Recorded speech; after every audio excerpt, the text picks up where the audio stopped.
Mega డిఎస్సిలో ఉద్యోగం సాధించలేకపోయిన వారు కసితో మరో డిఎస్సికి సిద్ధమవుతున్నారని, ఒక్కరు కూడా అన్యాయం జరగదని భావించడం లేదని నిరుద్యోగులు అన్నారు. కాకినాడ జిల్లా జగ్గంపేటలో డిఎస్సి విజేతలతో పాటు త్రుటిలో ఉద్యోగం చేజార్చుకున్న వారు ప్రభుత్వానికి సంఘీభావం తెలిపారు. పెయిడ్ ఆర్టిస్టులతో ధర్నాలు చేస్తూ వైసీపీ నేతలు రాజకీయ లబ్ధికి ప్రయత్నిస్తున్నారంటున్న అభ్యర్థులతో ఈటీవీ ముఖాముఖి. కాకినాడ జిల్లా జగ్గంపేటలో డిఎస్సి అభ్యర్థుల సంఘీభావ సమావేశం నిర్వహించారు. సంఘీభావ సమావేశం ముఖ్య ఉద్దేశం ఏంటి? నా పేరు జ్యోతి అండి. మాది గొర్రంపాలెం గ్రామం. నేను 2025లో డిఎస్సి రాయడం జరిగింది.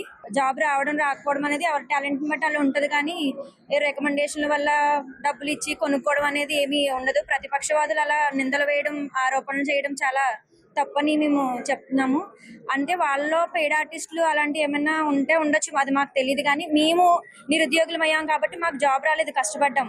పొద్దున రాత్రి నుంచి పగలనక రాత్రి అనక తిండి నిద్రలు మానేసి జాబ్ కోసం చాలా కష్టపడ్డాం, కానీ మాకైతే ఫలితం రాలేదు. అంటే ఎవరికి టాలెంట్కి తగ్గట్టు వాళ్ళకి తగిన ఫలితం వస్తుంది. మేము నిరుద్యోగులం అయినందుకు మేము వెళ్ళి నిరసనలు చేసి మేము ధర్నాలు చేయాలి. కాకపోతే పెయిడ్ ఆర్టిస్టులు వాళ్ళేమో ఇచ్చుకొని ప్రతిపక్షవాదులు చేయడం ఏమో మాకు తెలియదు, కానీ వాళ్ళు చేశారేమో అని మేము అనుకుంటున్నాము. చెప్పండి, ఇప్పుడు ఈ వైసీపీ నేతలు ఆరోపిస్తున్న దాంట్లో ఏమైనా వాస్తవం ఉందా? ఎన్ని ఆరోపణలైనా విమర్శలే? వాస్తవం అయితే లేదు సార్. డిఎస్సి ఎగ్జామ్ జరిగింది, వెరిఫికేషన్ జరిగింది, ఏమి ఉత్తినే ఇవ్వలేదు కదా వాళ్ళకేమీ. వాళ్ళ టాలెంట్ బట్టి వాళ్ళకి ఇచ్చారు. మేము కూడా నెక్స్ట్ టైం ట్రై చేస్తాం. నా పేరు రాజేశ్వరి సార్. నాకైతే డిఎస్సిలో జాబ్ వచ్చింది.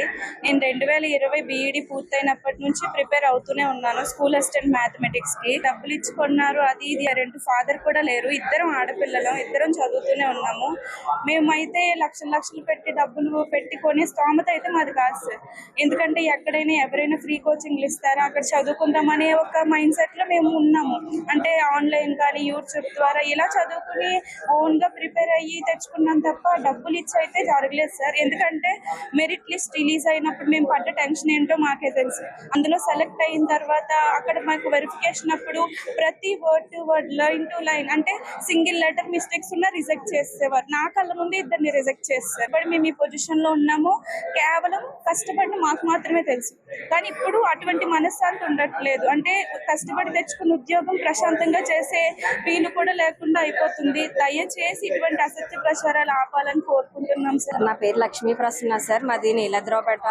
ఇదే నా ఫస్ట్ డిఎస్సి అండ్ టెట్ కూడా నేను 3 times రాసి క్వాలిఫై అయ్యాను సార్. ఎవరైతే కష్టపడి చదివి ఉద్యోగాలు రాలేని వాళ్ళు ఉన్నారో వాళ్ళైతే అనుకుంటే అందరూ కలిసి ధర్నాలు చేయాలి అని అనుకుంటే గనక చేసేవాళ్ళు చాలా మంది ఉన్నారు సార్.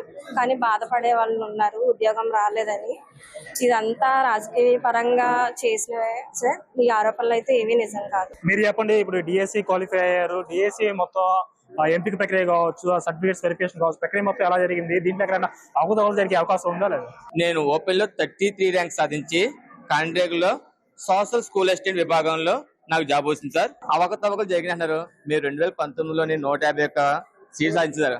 మీరు ఎవరైనా ఒక గత టీడీపీ గవర్నమెంట్ అవకతవకలు జరిగాయంటే మీరు రాజీనామా చేసి మీరు మళ్ళీ ఎలక్షన్కి వెళ్ళేవారా? కొంతమంది పెయిడ్ ఆర్టిస్ట్ పెట్టుకొని ఇందులో ఏదో జరిగిపోయింది, ఏదో స్కామ్ జరిగిపోయింది చెప్పేసి మీరు అసత్య నిరాధార ఆరోపణలు చేస్తున్నారు సార్. మేము చాలా మానసికంగా కష్టపడి సాధించే విజయాన్ని మేము ఆస్వాదించలేకపోతున్నాం సార్. దయచేసి ఇంక నుంచైనా ఇలాంటి ఆరోపణలు చేయడం తగ్గించుకుంటారని మా మనవి. ఎలాంటి అవకతవకలు జరగలేదని చెప్పి కూడా అభ్యర్థులందరూ, అదేవిధంగా నిరుద్యోగులు ఎవరైతే డిఎస్సి అభ్యర్థులు ఉద్యోగం రాని వాళ్ళందరూ కూడా చెప్తున్న పరిస్థితిగా ఉంది. కెమెరామెన్ రాజశేఖర్తో ఈశ్వర్, ఈటీవీ న్యూస్, జగ్గంపేట.